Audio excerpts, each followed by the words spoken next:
സംസ്ഥാന കലോത്സവ ഭക്ഷണ രുചികളിലൂടെ വളരെ പ്രശസ്തനാണ് പഴയിടം മോഹനൻ നമ്പൂതിരി എന്ന് നമുക്കറിയാം. അദ്ദേഹം കഴിഞ്ഞ ദിവസം ഒരു മാധ്യമത്തിന് കൊടുത്ത അഭിമുഖമാണ് ഏറെ ചർച്ചയാകുന്നത്. സോഷ്യൽ മീഡിയയിലൊക്കെ അത് വലിയ വൈറലായിക്കൊണ്ടിരിക്കുകയാണ്. ഈ അറബിക് ഭക്ഷണ രീതി നമ്മുടെ ആരോഗ്യത്തെ കാര്യമായി തന്നെ, കേരളീയരുടെ ആരോഗ്യ രീതിയെ, ആരോഗ്യ ശൈലിയൊക്കെ കാര്യമായി തന്നെ ബാധിക്കുന്നുണ്ട് എന്നുള്ള ഒരു കാര്യം അദ്ദേഹം പറഞ്ഞിട്ടുണ്ട്. മറ്റൊന്ന്, ഈ ബ്രാഹ്മണനായിരുന്ന തനിക്ക് അത് തുടക്ക സമയത്ത് ചെറുപ്പകാലത്തിലൊക്കെ വലിയ അപകർഷതാ ബോധമുണ്ടാക്കിയ ഒരു കാര്യമാണ് എന്നുള്ളൊരു കാര്യം അദ്ദേഹം പരാമർശിക്കുകയുണ്ടായി. മാത്രമല്ല, ഈ സംവരണത്തെക്കുറിച്ച് അദ്ദേഹം പറയുന്നുണ്ട്. അങ്ങനെ ഒരുപാട് കാര്യങ്ങൾ അദ്ദേഹം പറയുകയുണ്ടായി. അത് കേട്ടിരിക്കാൻ വളരെ രസകരമാണ്. അതിനെക്കുറിച്ചാണ് അടുത്തതായി നമ്മൾ ചർച്ച ചെയ്യുന്നത്. റാവു, എങ്ങനെയാണ് ഈ അഭിമുഖത്തെ കണ്ടോ? അത് ഞാൻ കുറച്ച് ഭാഗം വായിച്ചാണ്. അതിൽ അദ്ദേഹം പറയുന്ന ഒരു കാര്യം എനിക്ക് തോന്നുന്നു, ഈ സാധാരണ നിലയ്ക്ക് വെജിറ്റേറിയൻ ഫുഡ് കഴിക്കുകയും അതിനെ പ്രൊമോട്ട് ചെയ്യുകയും ചെയ്യുന്ന ആൾക്കാരെല്ലാം പറയുന്ന ന്യായമാണ് അദ്ദേഹം പറയുന്നത്. അതായത് വെജിറ്റേറിയൻ ഫുഡ് അല്ലാത്ത ഫുഡ് എന്ന് പറഞ്ഞാൽ ആരോഗ്യ പ്രശ്നം ഉണ്ടാക്കുന്നതാണ്. നമ്മുടെ ഈ തലമുറ നശിച്ചു പോകാനുള്ള കാരണം അറേബ്യൻ ചൈനീസ് ഫുഡാണ്. ചൈനീസ് ഫുഡ് ഒരു കാലത്ത് വന്നപ്പോൾ ഈ പ്രശ്നം ഉണ്ടായിരുന്നു. ഇപ്പോൾ അറേബ്യൻ ഫുഡ് വന്നപ്പോൾ അതിന് പലതരം ഫ്ലേവേഴ്സ് ചേർക്കാൻ കഴിയില്ല. അതിനെ പലതരത്തിൽ ആളുകൾക്ക് ഉപയോഗിക്കാൻ പറ്റും അറേബ്യൻ ഫുഡ് ആയതുകൊണ്ട്. അപ്പോൾ അറേബ്യൻ ഫുഡ് സമ്പൂർണ്ണ നാശം. രാവിലെ ഉച്ചയ്ക്ക് നമുക്ക് ചോറും സാമ്പാറും അല്ലെങ്കിൽ അവിയലും ചമ്മന്തിയും പപ്പടവും അവസാനം കുറച്ച് പായസവും ഒക്കെ ഉണ്ടെങ്കിൽ അതാണ് നമ്മുടെ പരമ്പരാഗത ഫുഡ്. അത് കഴിച്ചാലാണ് നമുക്ക് ജീവിക്കാൻ പറ്റുക എന്നൊക്കെ സാധാരണ നിലയ്ക്ക് ഈ വെജിറ്റേറിയൻ ഫുഡിനെ പ്രൊമോട്ട് ചെയ്യുന്ന ആൾക്കാർ പറയുന്ന അബദ്ധങ്ങൾ ആ നിലയ്ക്ക് അദ്ദേഹം ആവർത്തിക്കുമെന്ന് എനിക്ക് തോന്നുള്ളൂ. ഏതെങ്കിലും ഒരു പ്രത്യേക ഭക്ഷണം ആരോഗ്യത്തിന് സമ്പൂർണ്ണമായി നല്ലത്, മറ്റേത് ഭയങ്കരമായി മോശം എന്നില്ലല്ലോ. നമ്മൾ ശാസ്ത്രീയമായ സ്റ്റഡി റിപ്പോർട്ട്സ് വെച്ചിട്ടില്ല നമുക്ക് അതിനെക്കുറിച്ച് സംസാരിക്കാൻ പറ്റൂ. അത് കുറേ കാലമായിട്ട് ഞാൻ ചോറുണ്ടാക്കുന്നതുകൊണ്ട് ചോറാണ് നല്ലത്, കുറേ കാലമായി ഞാൻ മന്തി ഉണ്ടാക്കുന്നതുകൊണ്ട് മന്തിയാണ് നല്ലതെന്ന് പറയാൻ കഴിയില്ല. അങ്ങനെ ഉണ്ടാക്കുന്ന ആൾക്കാരല്ല അതിൻ്റെയൊക്കെ ക്വാളിറ്റി അല്ല, അതിൻ്റെയൊക്കെ ആരോഗ്യപരമായ പ്രാധാന്യം നിശ്ചയിക്കുന്നവരാണോ അല്ല. അപ്പോൾ അദ്ദേഹം പറയുന്നതിൻ്റെ ഒരു പോയിന്റ് ഇതാണ്, സസ്യാഹാരമാണ് നല്ലത് എന്നാണ്. അപ്പോൾ അദ്ദേഹം പറയുന്നത് ആനയെ നോക്കുക, ആന പവർഫുൾ ആയിട്ടുള്ള ജീവിയല്ലേ, അത് സസ്യാഹാരം മാത്രമേ കഴിക്കുന്നുള്ളതാണ്. അപ്പോൾ അദ്ദേഹം എവിടെ നിന്നിട്ടാണ് ഇത് പറയുന്നുള്ള ക്വസ്റ്റ്യൻ നമ്മൾ ആലോചിക്കുന്നത്. ഇന്ത്യയിൽ നിന്നിട്ടാണ് അദ്ദേഹം പറയാൻ ശ്രമിക്കുന്ന ഒരു പോയിന്റ്. ഇന്ത്യയുടെ ഭാരതത്തിൻ്റെ ആർഷഭാരത സംസ്കാരം ഈസ് വെജിറ്റേറിയൻ എന്നാണ്. ഇന്ത്യയിൽ വെജിറ്റേറിയനാണ് ഇന്ത്യയിലുള്ളത്. ഇവിടെ കുറേ ആൾക്കാർ ബീഫ് കഴിക്കുന്നതാണ്. അപ്പോൾ വെറുതെ ഒന്ന് ഗൂഗിൾ ചെയ്ത് നോക്കണം, ഇന്ത്യയിൽ എത്ര ആൾക്കാർ മാംസം കഴിക്കുന്നവരാണ്. 70 to 80% ആൾക്കാർ മാംസം കഴിക്കുന്നവരാണ് ഇന്ത്യയിൽ. 80% ആൾക്കാർ മാംസം കഴിക്കുന്ന രാജ്യമാണ് ഇന്ത്യ. ബാക്കി 20% മുട്ട കഴിക്കുന്നവരുണ്ടാവും. അതെ, ബാക്കി 20% മുട്ടയും കഴിക്കുന്നവർ കഴിഞ്ഞ് തുച്ഛം ആൾക്കാർ മാത്രമാണ് ഈ മനോഹരം എന്ന് വിളിക്കുന്ന, എല്ലാം കൊണ്ടും ഗാംഭീര്യമുള്ളതെന്ന് വിളിക്കുന്ന ഈ വെജിറ്റേറിയൻ കഴിക്കുന്ന ആൾക്കാർ. അപ്പോൾ ഈ ഇന്ത്യയുടെ സംസ്കാരം, ഇന്ത്യയുടെ പാരമ്പര്യം വെജിറ്റേറിയനാണ്, ഇന്ത്യയിലെ ബഹുഭൂരിപക്ഷത്തിന് താല്പര്യം വെജിറ്റേറിയനാണ് എന്ന് പറഞ്ഞൊരു വ്യക്തി എന്തായിരിക്കും? പണ്ട് കഴിഞ്ഞ ലോക്സഭാ ഇലക്ഷൻ കാലത്ത് മോദി പ്രസംഗിച്ചിട്ടുണ്ട്, ഈ വെജിറ്റേറിയനാണ് നമ്മുടെ സംഗതി, അതിന് മേലെ കൂടി നമ്മുടെ അഭിമാനത്തിന് മേലെ മറ്റേത് കയറി വരികയാണ്. അപ്പോൾ 80% പേര് കഴിച്ചുകൊണ്ടിരിക്കുക, 80% വോട്ട് മേടിച്ചിട്ടാണ് ജയിക്കാൻ. അപ്പോൾ കാര്യങ്ങളെക്കുറിച്ച് ധാരണ ഇല്ലാതിരിക്കുക ആണോ ഒന്നാമത്തെ കാര്യം? ഇല്ലാത്തതാണോ പ്രശ്നം? അതോ ഞങ്ങൾ 20% വരുന്ന ആൾക്കാർ, 20% എന്ന് വെച്ചാൽ എല്ലാവരും ഹിന്ദുക്കൾ പോലും അല്ല, നോക്കണം, ഹിന്ദുവാണല്ലോ ഇവിടുത്തെ ഏറ്റവും വലിയ മെജോറിറ്റി കമ്മ്യൂണിറ്റി. ആ വിഭാഗത്തിൽ തന്നെ ഞങ്ങൾ ബ്രാഹ്മിൺസിൻ്റെതാണ് എന്ത് വെജിറ്റേറിയൻ. ബാക്കിയുള്ളവർ ബഹുഭൂരിപക്ഷം ഇന്ത്യയിൽ എന്ത് കഴിക്കുന്നു? മാംസം കഴിക്കുന്നവരാണ്. മീനും ബീഫും ഒക്കെ കഴിക്കുന്നവരാണ് ഇന്ത്യയിലുള്ളവർ. അവരൊന്നും പോരാ. ഞങ്ങൾ എലൈറ്റ് ക്ലാസ് ആയിട്ടുള്ള ഒരു വിഭാഗമുണ്ട്. ജാതീയമായി ഞങ്ങളുടെ ഫുഡാണ് ടോപ്പ്. അതിപ്പോൾ നിങ്ങൾ പറയും ഈ ക്രിസ്ത്യാനികളും മുസ്ലിങ്ങളും ഒക്കെ ബീഫ് അങ്ങനെയല്ല കാണുന്നത്. അത് കഴിക്കാത്ത അല്ലാത്തവരുണ്ട്. ഈ പറഞ്ഞ ഇവരുടെ ഈ ഹിന്ദു സമുദായത്തിനെ ജാതിക്രമം വെച്ച് താഴെ എന്ന് പറയപ്പെടുന്ന ആൾക്കാരുണ്ടല്ലോ, അവരൊക്കെയും കഴിക്കുന്ന മോശം ഫുഡാണ്. നിങ്ങൾക്ക് പറ്റുമെങ്കിൽ ഇത് കഴിക്കുമെന്ന് പറയുന്നതിൻ്റെ യുക്തി എന്താണ്? അപ്പോൾ പഴയ കാലത്തിൽ നിന്ന് ഞാൻ മുന്നോട്ട് വന്നപ്പോൾ ഞാൻ കുറേ അപ്ഡേറ്റഡ് ആയി എന്ന് അവകാശപ്പെടുന്ന അദ്ദേഹം എന്താണ് പറയാൻ ശ്രമിക്കുന്നത്? പൊതുവേ അപ്പർ കാസ്റ്റിലുള്ള ആൾക്കാർ ചൂസ് ചെയ്യുന്നു എന്ന് വിചാരിക്കുന്ന വെജിറ്റേറിയൻ ഭക്ഷണം കഴിക്കുന്നതാണ് നല്ലത്, ബാക്കിയെല്ലാം മോശമാണ് എന്ന് പറയാനാണ് അദ്ദേഹം ശ്രമിക്കുന്നത്. പിന്നെ പുതിയ കാലം കുറച്ചുകൂടെ മുന്നോട്ട് വരും. നമ്മൾ ആലോചിക്കേണ്ട കാര്യമുണ്ട്, ആൾക്കാരെല്ലാം ഭക്ഷണത്തെക്കുറിച്ച് ഭയങ്കരമായി ധാരണയുള്ളവരാണ്. എന്ത് കഴിച്ചാലാണ് പ്രശ്നം? ഷുഗർ കട്ട് എന്ന് പറയുന്നത്, വിത്തൗട്ട് ഷുഗർ എന്ന് പറയുന്നത് ഇപ്പോൾ ഒരു ട്രെൻഡിങ് ആണ്. അപ്പോൾ ആളുകൾ ആരോഗ്യത്തെക്കുറിച്ച് അത്രയും കൺസേൺ ഉള്ളതുകൊണ്ടാണ് ആളുകളിൽ ജിമ്മിൽ കുഴഞ്ഞു വീണ് മരിക്കുന്നതൊക്കെ ആളുകൾ ഭയപ്പെടുത്തുന്നുണ്ട്. അപ്പോൾ എന്ത് കഴിക്കണം, എന്ത് കഴിക്കരുത്. അപ്പോൾ പണ്ടൊക്കെ ഒരു പ്രായം കഴിഞ്ഞാലാണ് പഞ്ചസാര ഇടാതെ ചായ കുടിക്കുക. ഇപ്പോൾ അങ്ങനെ ചെറുപ്പക്കാർ പോലും പഞ്ചസാര ഒഴിവാക്കണം. കാരണം ആരോഗ്യത്തെക്കുറിച്ച് എല്ലാവർക്കും കൺസേൺ ഉണ്ട്. എല്ലാവരും ഒന്നുകിൽ ഡോക്ടേഴ്സിനോട് സംസാരിക്കുന്നു, ഡയറ്റീഷ്യനോട് സംസാരിക്കുന്നു, അല്ലെങ്കിൽ ചാറ്റ് ജിപിയോട് സംസാരിക്കുന്നു, ഗൂഗിൾ ചെയ്യുന്നു, ആരോഗ്യത്തെക്കുറിച്ച് മനസ്സിലാക്കി വെച്ചിരിക്കുകയാണ്. അപ്പോഴാണ് പഴയിടം മോഹൻ നമ്പൂതിരി വന്ന് ഒരു 2 പ്ലേറ്റ് ചോറും സാമ്പാറും പിന്നെ അവസാനം ഒരു 2 തരം പായസവും ബോളിയും ഒക്കെ കുഴച്ച് കഴിച്ചാൽ സൂപ്പറാണ് എന്ന് പറയുന്നത്. ഈ കാർബോഹൈഡ്രേറ്റ് നമ്മൾ അടിച്ച് കയറ്റണം, അല്ലാതെ ഈ ചിക്കൻ പോലുള്ള പ്രോട്ടീൻ അത് അടുപ്പിക്കരുത് എന്നാണ് അദ്ദേഹം പറയാൻ ശ്രമിക്കുന്നതെങ്കിൽ ആൾക്കാർക്ക് ഇത് മനസ്സിലാവില്ലേ? അപ്പോൾ എനിക്ക് അദ്ദേഹത്തോട് ആ നിലയ്ക്കുള്ള സഹതാപമാണ് തോന്നുന്നത്. ആളുകൾക്ക് നല്ല ധാരണയുണ്ട് എന്താണ്, ആളുകൾ ചോറ് കുറയ്ക്കാമെന്ന്. പണ്ടൊക്കെ മലയാളികൾ ഉച്ചയ്ക്കും രാത്രിയും ചോറാണ് കൊണ്ടുവരുന്നത്. ഇപ്പോൾ രാത്രി ചോറ് കഴിക്കുന്നവരുടെ എണ്ണം ഇല്ല, ആൾക്കാർ പരമാവധി കുറച്ചു. ഇതിന് മുമ്പ് നമ്മൾ സംസാരിച്ചിട്ടുണ്ട്, അരിയുടെ വിൽപ്പന കുറയുന്നു കേരളത്തിൽ, പഞ്ചസാരയുടെ വിൽപ്പന കുറയുന്നു കേരളത്തിൽ, ദീപാവലിക്ക് പോലും സ്വീറ്റ്സിൻ്റെ വിൽപ്പന കുറയുന്നു. ആളുകൾ പഴയ ശീലങ്ങൾ ഉപേക്ഷിക്കുകയാണ്. ഇന്ത്യയിൽ തന്നെ ലോകത്ത് തന്നെ ഏറ്റവും കൂടുതൽ പ്രമേഹ രോഗികളുള്ള നാടുകളിലൊന്നാണ് ഇന്ത്യ. അതിൽ തന്നെ ഏറ്റവും കൂടുതൽ പ്രമേഹ രോഗികളുള്ളത് സൗത്ത് ഇന്ത്യയിലാണ്. അത് ഈ പറയുന്ന അറേബ്യൻ ഫുഡ് വരുന്നതിന് മുമ്പ് ഭക്ഷണം കഴിച്ച് നാം ഉണ്ടാക്കിയിട്ടുള്ളതാണ് ഈ പ്രമേഹത്തിലെ നമ്മുടെ ഏറ്റവും വലിയ ഖ്യാതി എന്ന് പറയുന്ന സംഗതി. അങ്ങനെയാണെങ്കിൽ നമുക്ക് വരാൻ പാടില്ലല്ലോ. അപ്പോൾ നമ്മുടെ ലൈഫ് സ്റ്റൈലേ മാറി, സെഡൻഡറി ലൈഫ് സ്റ്റൈലിലൂടെ ഇപ്പോൾ ശരിക്കും പറഞ്ഞാൽ പോയിക്കൊണ്ടിരുന്നത്. പഴയ അധ്വാനത്തിൻ്റെ കാലമൊക്കെ പോയി മനുഷ്യന്മാരെല്ലാവരും ഈ സെഡൻഡറി ലൈഫ് സ്റ്റൈലിൽ പോയിക്കൊണ്ടിരിക്കുമ്പോൾ കഴിക്കാൻ പറ്റുന്നതാണ് ഈ ചോറും കറിയെല്ലാം. അതും കഴിക്കണം, ഒഴിവാക്കേണ്ടതൊന്നുമല്ല. അതും കാർബും കുറച്ചില്ലെങ്കിൽ നമുക്ക് ആരോഗ്യം ഉണ്ടാവില്ല.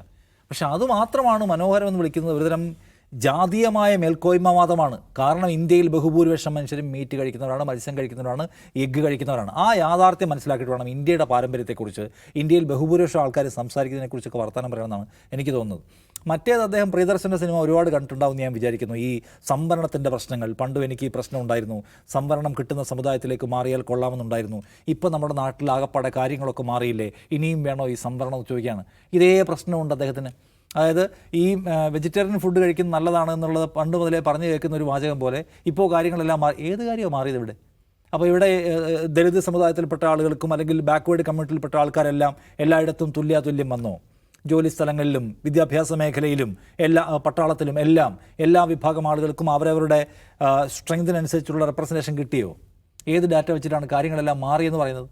കാര്യങ്ങളും മാറിക്കൊണ്ടിരിക്കുന്നു, ആളുകളുടെ കാഴ്ചപ്പാട് മാറിക്കൊണ്ടിരിക്കുന്നു എന്നൊരു യാഥാർത്ഥ്യമാണ്. കാഴ്ചപ്പാടിനൊപ്പിച്ച് ഡാറ്റ മാറിയിട്ടില്ല, കണക്കുകൾ മാറിയിട്ടില്ല. മാറാത്തിടത്തോളം കാലം എല്ലാം മാറി, ഇനിയിപ്പോൾ സംവരണം എടുത്ത് ഒഴിവാക്കണം എന്നൊക്കെ പറയുന്നത്. അപ്പോൾ അദ്ദേഹത്തിൻ്റെ നരേന്ദ്രമോദി പ്രസംഗിച്ച് ഞാൻ ഓർമ്മപ്പെടുത്തുകയാണ്. നരേന്ദ്രമോദി ഇന്ത്യയിൽ 70% ആൾക്കാരും മീറ്റ് കഴിക്കുമ്പോഴും മോദി പറയുന്നത് സംസാരിക്കുന്നത് ആർക്ക് വേണ്ടിയാണ്?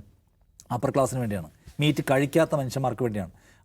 ആത്യന്തികമായി ഇവരുടെ രാഷ്ട്രീയം സംസാരിക്കുന്നത് അതിനകത്ത് തന്നെയുള്ള ഏത് ക്ലാസ്സിന് വേണ്ടിയാണ് എന്ന് നമ്മളെ ഉറപ്പിച്ച് ബോധ്യപ്പെടുത്തും. ഇത് ആ നരേന്ദ്രമോദിയിൽ തുടങ്ങിയ ഏറ്റവും അവസാനം ഇതായി ഇപ്പോൾ പഴയ മോഹൻ നമ്പൂതിരി. ഞാൻ അദ്ദേഹത്തെക്കുറിച്ച് രാഷ്ട്രീയമൊന്നും പറയാൻ ആഗ്രഹിക്കുന്നില്ല.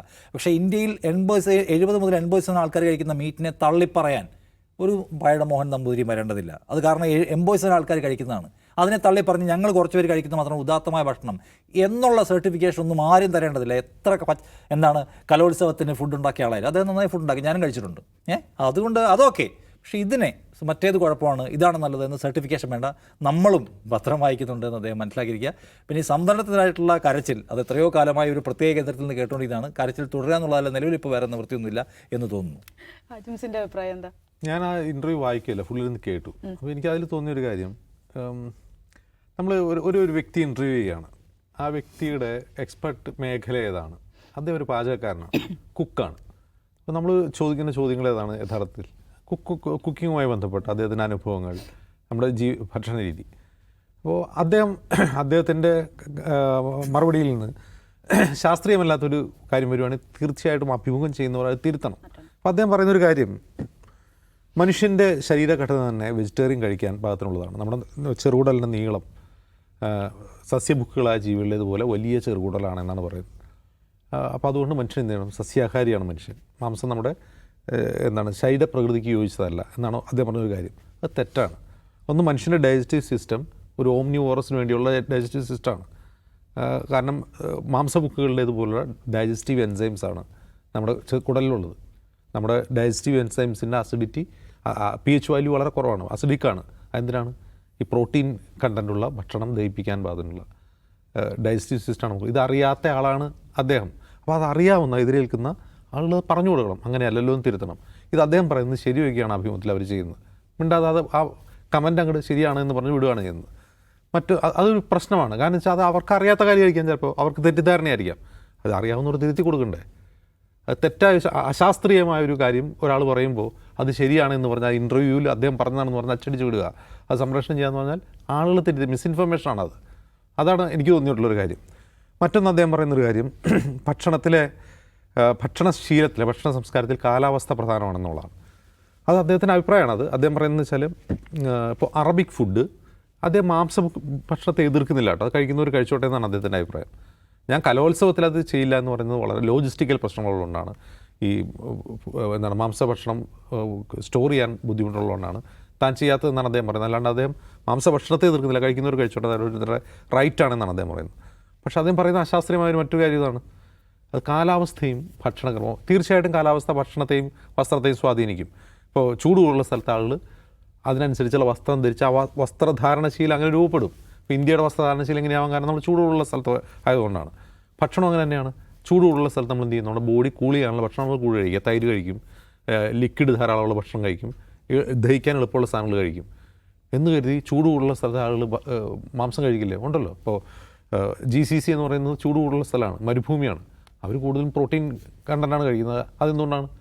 അപ്പോൾ ഈ ഇന്ത്യയിൽ വെജിറ്റേറിയനിസം വളർന്നു വരാനുള്ള ഒരു കാരണം അത് ജാതിപരവും സാമ്പത്തികവുമാണ്. ജാതിപരവും സാമ്പത്തികവും എന്ന് പറയുന്നത് എന്താണ്? കൃഷി കൈവശമുള്ള, അതായത് മീൻസ് ഓഫ് പ്രൊഡക്ഷൻ, കൃഷി ചെയ്യാനുള്ള വസ്തുക്കൾ കൈവശമുള്ള ആളുകൾ കൃഷി ചെയ്ത് ഇത് ഉൽപ്പാദിപ്പിക്കുന്നു. ഇപ്പോൾ നമുക്കറിയാം, കേരളത്തിൽ തന്നെ നമ്മുടെ ഒരു 2-3 തലമുറയ്ക്ക് മുമ്പ് ഭൂജന്മിമാരും പാട്ടക്കുടിയന്മാരുമാണുള്ളത്. പാട്ടക്കുടിയന്മാർക്ക് കീഴിൽ കർഷക തൊഴിലാളികളും.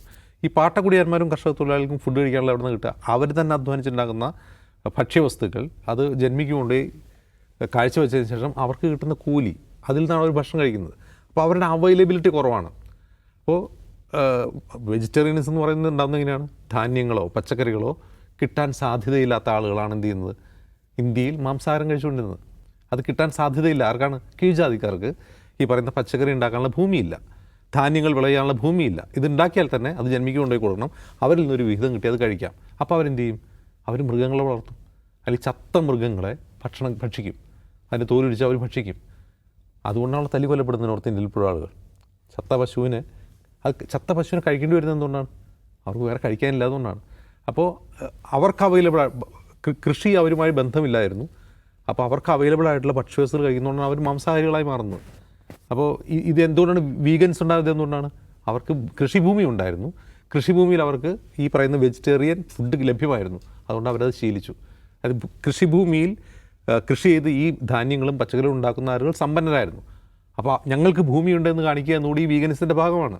ഞങ്ങൾ സമ്പന്നരാണ് എന്ന് കാണിക്കുക കൂടി വീഗനിസത്തിൻ്റെ ഭാഗമാണ്. മറ്റേതെന്താണ്?